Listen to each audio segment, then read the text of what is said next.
ఏంటంటే స్పష్టత ఒక మీరు చేరారా చేర్చుకున్నారు ఇదంతా పక్క పెడితే ఇందులో నైతికం అనైతికం గొడవ లేదు, ప్రాక్టికాలిటీనే మనం మాట్లాడుకుంటుంది. ఎందుకంటే ఆ చర్చ అయితే వేరే చర్చ అది. సో గతంలో వాళ్ళు అదే చేశారు, మీరు అదే చేస్తా ఉన్నారు, దానిలోకి వెళ్లకుండా అంటే సాంకేతికంగా ఇక దానవ నాగేంద్ర గారిని రక్షించడం సాధ్యం కాదు అన్న ఒక నిర్ణయానికి వచ్చిన తర్వాత ఆయన ప్రకటన, ఎందుకంటే ఆయన కూడా ఒక హామీ కావాలి స్పష్టంగా. ఇవాళ కూడా ఆయన చెప్తా ఉన్నారు, నాకు ఎమ్మెల్సీ ఇచ్చి మంత్రి పదవి అన్నా ఇవ్వండి, లేదంటే రాజ్యసభ అన్నా ఇవ్వండి అని. బహుశా అక్కడ టికెట్ మరి వేరే ఆస్పిరెంట్స్ ఎవరు ఉన్నారో కాంగ్రెస్లో మనకు తెలియదు. బట్ ఓవరాల్గా ఏం జరిగిపోతా ఉంది ఈ నలుగురు విషయంలో స్పీకర్ గారు ఎలా నిర్ణయం తీసుకునే ఛాన్స్ ఉంది? దానవ నాగేంద్ర గారు రాజీనామా చేస్తారా, ఏం చెప్తారు? సార్ మీకు ప్యానల్ పెద్దలకు నమస్కారం సార్. సార్ టెక్నికల్ గా కనుక మాట్లాడు, నేను కూడా అడ్వకేట్ని సార్. సో నాకు కూడా కొంచెం ఎవిడెన్స్ కావాలి కాబట్టి ఏది దాదాపు అందరు అడ్వకేట్లు అయితే చర్చలో సార్ యాక్చువల్ నిజంగా చెప్పాలంటే పార్టీతో అయితే ఇద్దరున్నారు సార్, ప్రభుత్వంతో అయితే 8 మంది ఉన్నారు సార్. ఓకే, బీఆర్ఎస్ పార్టీకి ఏ అనుమానాలు ఉన్నా కూడా నేను ఇదే వేదికలో నేను ఆల్రెడీ చెప్పినాను సార్, అలా సస్పెండ్ చేసుకోవచ్చు అని చెప్పి. ఓకే. సో మాట ఏంటంటే సార్, ఒక మాట ఇక్కడ స్పష్టం చేయాల్సిన అవసరం ఉంది. ఇప్పుడు మల్లారెడ్డి గారు కూడా 2014లో టీడీపీ నుంచి గెలిచి ఏది బీఆర్ఎస్ లోకి వచ్చిండే, అంటే ఎంపీలకు అది వర్తించదా సార్? అవును, ఎంపీగా గెలిచే వచ్చారు. వాళ్ళకు అది ఏంది, వాళ్ళకు విలీనం అనేది వర్తించదా? అవును. వాళ్ళు రావడానికి ఇంకా వాళ్ళొక్కలే కాదు, చాలా మంది వచ్చున్నారు. 2014లో నుంచి వచ్చినారు, 2016లో కొంతమంది చేరారు. అయితే నేను ఒక సంఘటన చెప్పాలి సార్ ఇక్కడ. ఒక సంఘటన ఏంటంటే సార్, సున్నం రాజు ఐడియా ఉండి ఉంటుంది సార్. 2014లో భద్రాచలం నుంచి సిపిఎం నుంచి గెలుచున్నారు వాళ్ళు. సో వారు భద్రాచలం నుంచి ప్రాతినిధ్యం వహిస్తుంటే 7 మండలాలు అటు వెళ్ళిపోయారని చెప్పి ధర్నాకు దిగిన సందర్భాలు ఉండే. సో అప్పుడే బీఆర్ఎస్ పార్టీ మంచి ఊపు మీద ఉండి అందరిని చేర్చుకోవాలని చెప్పి దేవరకొండ వరకు సిపిఐ రవీంద్ర కుమార్ని చేర్చుకొని తర్వాత ఆయన మీద కూడా బాణం పోయింది సార్. బాణం పోయింది, ఆయన కూడా చేర్చుకోవాలి, ఖమ్మంలో కూడా మనం క్లీన్ స్వీప్ చేసుకోవాలి. అప్పుడే ఏది ఖమ్మం కార్పొరేషన్ ఎలక్షన్స్ కూడా ఉండే సార్. ఉంటే అప్పుడు నారాయణ నరసింహారెడ్డి గారిని పెద్ద మనిషి, అప్పుడు హోంశాఖ మంత్రి ఉండే, ఆయన పంపిస్తేనే వర్కౌట్ అవుతుందని చెప్పి ఆయన్ని కూడా ఏది దోపిచ్చులాట ద్వారానో ఏదో ద్వారానో ఆయన గుంజుకొచ్చే ప్రయత్నం చేశారు. ఆయన కుయ్యం బుర్రు అని చెప్పి నేను 7 మండలాల కోసం నేను ప్రయత్నం చేస్తుంటే వీళ్ళు నన్ను గుంజుకుందామని చెప్పి నన్ను నా మీద విష ప్రయోగం చేస్తుందని చెప్పి ఆయన బాధపడ్డ సందర్భాలు ఉంటాయి. ఇదంతా ఆఫ్ ద రికార్డ్ జరిగిన వ్యవహారం సార్. అంటే ఈ మాట నేను ఎందుకు చెప్తున్నా అంటే సార్, ఈరోజు ఏది ప్రజాస్వామ్యం గురించి కానీ పార్టీ ఫిరాయింపుల గురించి కానీ బీఆర్ఎస్ పార్టీ మాట్లాడుతుంటే దయ్యాలు వేదాలు వల్లించినట్టుంటాయి సార్.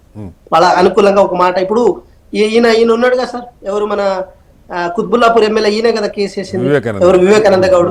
వివేకానంద గౌడ్ వచ్చిన వెంటనే అందరూ వచ్చేసారు సార్ టీడీపీ నుంచి. ఒక్కొక్కరు వచ్చారు కదా, వచ్చినప్పుడు ఈయన మీద కూడా వర్తించాలి కదా. అంటే ఒక వ్యక్తి పసుపు కండువా విప్పేసి పింక్ కండువా కప్పుకున్న వెంటనే ఆయన మీద పార్టీ ఫిరాయింపులు అనేది వర్తించాలి. మరి మధుసూదనాచారి ఆ రోజు చారి గారు ఎవరైతే ఉన్నారో ఆ రోజు స్పీకర్ గారు, వారు ఏమైనా అంటే చూడనట్టున్నారా, లేకపోతే వారికి తెలియదా, వాళ్ళ నోటీస్ రాలేదా? ఇవన్నీ కాదు వెంకట్ గారు, ఈ అందుకని నేను ఇందులో వాళ్ళు ఏం చేశారు మీరేం చేశారు చర్చలోకి నేను వెళ్ళట్లా. ఓన్లీ థింగ్ ఏం జరగబోతుంది, ఎందుకంటే ఈ మన చర్చల్ని బట్టి నిర్ణయాలు ఏముండో ఇక్కడ. వాళ్ళు మా పార్టీ అన్నా ఇంకోటన్నా కూడా ఎవరు పెద్ద పట్టించుకునే గొడవ లేదు. కానీ అంటే ఒక కంక్లూజన్కి వచ్చేసి బహుశా స్పీకర్ గారు ఈ నలుగురిది కూడా డిక్లేర్ చేస్తారా? ఇందాక మనం అనుకున్నట్టు 5గురిది డిక్లేర్ చేసి మిగతా 3గురిది ఆపటం, కడియం గారిది ఆపటం, అంటే ఏంటి దీని వెనక లీగల్గా ఒక ఇది తీసుకుంటున్నారా సజెషన్, ఎట్లా అని అర్థం చేసుకోవాలని? సార్ ఇప్పుడు హైకోర్టులో కనుక కేసు ఓడిపోతే సుప్రీంకోర్టులో ఛాలెంజ్ చేస్తాం సార్. అవును. కానీ స్పీకర్ గారి దగ్గర ఏ జడ్జిమెంట్ వస్తే దాన్ని ఏది అదే మహాప్రసాదం అనుకుని కళ్ళకి అద్దుకొని తీసుకోవాలి. 5గురి మీద ఆల్రెడీ క్లీన్ చిట్ వచ్చింది. మిగతా 2 మేమే చెప్తున్నాం కదా సార్, అఫీషియల్ గా చెప్తున్నాం. కడియం శ్రీహరి గారు కానీ దాన నాగేంద్ర గారు కానీ మా పార్టీలో అఫీషియల్ గా ఉన్నారు వాళ్ళు. ఇన్ కేసు వారి మీద స్పీకర్ గారు ఏ నిర్ణయం తీసుకున్నా కూడా దాని శిరస. కానీ కడియం గారు మరి నిన్ననే స్పీకర్ గారికి ఇది ఇచ్చారు కదా, నేను అధికారికంగా బీఆర్ఎస్లోనే ఉన్నాను, నేను బీఆర్ఎస్ అని అఫిడవిట్ కూడా ఇచ్చారు. మరి మీరేమో అధికారికంగా కాంగ్రెస్లో ఉన్నారంటా ఉన్నారు. సార్ ఒక మాట నేనేమంటున్నా అంటే, స్పీకర్ గారు తీసుకునే నిర్ణయం ప్రకారం వారు ఏదైనా ఇది సంజాయించుకోవచ్చు. బట్ నేనేమంటున్నా అంటే, స్పీకర్ గారు నిర్ణయం ఇది తీసుకున్నారు, తప్పు తీసుకున్నారు అని చెప్పి బీఆర్ఎస్ పార్టీ సంబంధించిన ఎమ్మెల్యేలు కానీ పిటిషన్ దారులు కానీ అనడానికి లేదు కదా సార్. ఎందుకంటే ఈ స్పీకర్ చెప్పకపోతే పోయి పార్లమెంట్ స్పీకర్ ని ఏది అడగడానికి అయితే లేదు కదా సార్. నేను ఒక మాట చెప్తున్నా. కాబట్టి విషయం ఏంటంటే, ఇప్పటికి మళ్ళీ మేము స్పష్టం చేస్తున్నాం సార్, 8 మంది ఎవరైతే ఉన్నారో వారికి మా పార్టీకి సంబంధం లేదు. ఇప్పటికీ వారికి మాకు పొసగత లేదు. వారు కేవలం ప్రభుత్వంలో ఉండి ఏదైనా పనులు చేపించుకోవాలి, ప్రభుత్వంలో ఉండి నియోజకవర్గాన్ని అభివృద్ధి చేసుకోవాలన్న కేవలం ఆ దృక్పథంతోనే ఉన్నారు. చాలా మంది ఎమ్మెల్యే ఇప్పుడు కూడా సైలెంట్ గా ఉన్నారు. ఫర్ ఎగ్జాంపుల్ డైరెక్ట్ సీఎం ఎన్నుకుంటే అయిపోతుంది కదా సోదరా, ఈ ఎమ్మెల్యేలకు మరి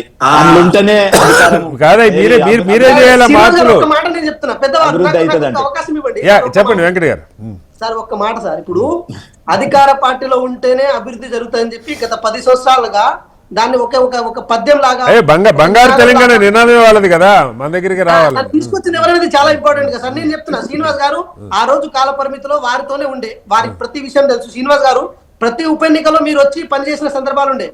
మీరు ఉప ఎన్నికల్లో వచ్చి అక్కడ ప్రజలకు కానీ వార్డు సభ్యులకు కానీ సర్పంచ్లకు కానీ ఎంపీటీసీ కానీ జెడ్పీటీసీ కానీ మొదట మీరు చెప్పే మాట ఏంటి చెప్పన శ్రీనివాస్ గారు, మీరు అధికార పార్టీలోకి రండి, నిధులు తీసుకోండి, మీ ఊరిని అభివృద్ధి చేసుకోండి అని చెప్పి ఒక నినాదాన్ని ఒక వాదాన్ని బలంగా మాలాంటి అప్పుడప్పుడు ఓట్లు వచ్చిన మాలాంటి వాళ్ళకు కూడా ఆ రాంగ్ పర్సెప్షన్ ని మా మైండ్ లో పెనెట్రేట్ చేసి అది ఎక్కడి వరకు ఎందుకు పోతుంది. ఇప్పుడు ఒక కరోనా వచ్చింది సార్, చైనాలో ఎక్కడో వస్తే ఇండియా వరకు వచ్చింది కదా. కాబట్టి సర్పంచ్ వార్డు సభ్యుల దగ్గర ఉన్న ఇప్పుడు ఆ రోజు మాకున్న పదవి ఒక టిఆర్ఎస్ పార్టీ స్టేట్ సెక్రటరీ, అది రాజీనామా చేసి బయటకు వెళ్ళినా. Okay okay sir, okay. నేను ఏం చేయమంటావు? మీ గురించి కాదు, మీ గురించి కాదు.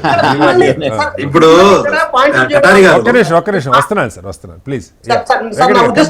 కంప్లీట్ చేయి. సార్ నా ఉద్దేశం ఒకటే, మిమ్మల్ని ఇక్కడ పాయింట్అవుట్ చేయడం నా ఉద్దేశం కాదు సార్. నేనేమంటున్నా అంటే ఇప్పటికి ఒకటి గమనించండి సార్, ఒక మండలంలో ఒక ఎస్ఐని నియమించాలన్నా ఒక ఎస్ఐ గాని సిఐ గాని ఫోన్ చేసి ప్రాక్టికాలిటీ మాట్లాడుతున్నారు. అధికార పార్టీ ఉంటేనే చేయగలుగుతాం, అధికార పార్టీ ఉంటేనే చేస్తారని చెప్పి ఒక 10 సంవత్సరాలుగా ఒక పర్సెప్షన్ ని ఒక నారేషన్ ని తెలంగాణ ప్రజల మైండ్ లో బిల్డ్ చేసి ఈరోజు దానికి విరుద్ధంగా కనుక వెళ్దామంటే అది ఎంతవరకు కరెక్ట్. కానీ అలాంటి దుశ్చర్యలకు అలాంటి దుందుడుకు చర్యలకు మేము పోము. తెలంగాణ మీద కానీ మాకు గౌరవం ఉంది, మాకు గౌరవం ఉంది. ఒకటే మాట చెప్తున్నాం సార్, ఒకటే మాట చెప్తున్నాం. అట్లా చూసుకోం సార్. సార్ అట్లా ఛాన్స్ లేదు సార్. ఒక మాట ఏంటంటే నిజంగా టెక్నికల్ గా ఇప్పుడు మనం కూడా టెక్నికల్ గా మాట్లాడుకోవాల్సి వస్తే ఏది 5,000 రూపాయలు కూడా బీఆర్ఎస్ పార్టీ ఖాతాలకు వెళ్తున్నాయి కాబట్టి ఆ పైసలను కూడా వాళ్ళు ఆపాలి. అదే విధంగా వాళ్ళు పార్టీ మారినని మీ దగ్గర ఆధారం ఉంటే మీరు సస్పెండ్ నాడిపేటలోనే చెప్పారు ఆ పాయింట్ మీరు. అదే సార్, అదే నేను అదే అంటున్నాను సార్. అంటే లా విద్యార్థి అంటే నేను అడ్వకేట్ గా చెప్తున్నాను సార్, లా చదువుకున్న వ్యక్తులుగా చెప్తున్నాను. టెక్నికల్ గా ఇది సాధ్యం అవుతుంది కదా అంటున్నాం. Okay right.